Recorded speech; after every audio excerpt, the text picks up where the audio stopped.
மேலும் கடைசி நாட்களில் கொடிய காலங்கள் வரும் என்று அறிவாயாக. எப்படியெனில் மனுஷர்கள் தற்பிரியராயும் பணப்பிரியராயும் வீம்புக்காரராயும் அகந்தையுள்ளவர்களாயும் தூஷிக்கிறவர்களாயும் தாய் தகப்பன்மாருக்கு கீழ்ப்படியாதவர்களாயும் நன்றி அறியாதவர்களாயும் பரிசுத்தமில்லாதவர்களாயும் சுபாவ அன்பில்லாதவர்களாயும் இணங்காதவர்களாயும் அவதூறு செய்கிறவர்களாயும் இச்சையடக்கமில்லாதவர்களாயும் கொடுமையுள்ளவர்களாயும் நல்லோரை பகைக்கிறவர்களாயும் துரோகிகளாயும் துணிகரமுள்ளவர்களாயும் இருமாப்புள்ளவர்களாயும் தேவ பிரியராயிராமல் சுகபோக பிரியராயும் தேவ பக்தியின் வேஷத்தை தரித்து அதன் பலனை மறுதலிக்கிறவர்களாயும் இருப்பார்கள். இப்படிப்பட்டவர்களை நீ விட்டு விலகு. பாவங்களால் நிறைந்து பற்பல இச்சைகளால் இழுப்புண்டு எப்பொழுதும் கற்றாலும் ஒருபோதும் சத்தியத்தை அறிந்து உணராதவர்களாயிருக்கிற பெண் பிள்ளைகளுடைய வீடுகளில் இப்படிப்பட்டவர்கள் நுழைந்து அவர்களை வசப்படுத்திக் கொள்ளுகிறார்கள்.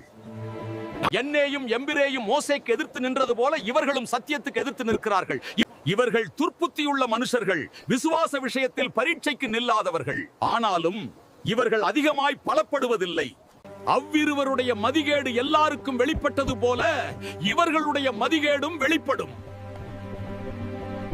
தால்மூத் என்ற யூதர்களின் முக்கியமான மதவிளக்க நூலில் என்னையும் எம்பிரையும் மோசேக்கு எதிர்த்து நின்ற பார்வோனின் தலைமை மந்திரவாதிகள் என்று கூறப்பட்டுள்ளது. அவர்கள் சத்தியத்திற்கு நேரடியாக எதிர்த்து நின்றவர்கள். அதே போல கடைசி நாட்களிலும் அவ்வாறே இருக்கும் என்று பவுல் எச்சரிக்கிறார்.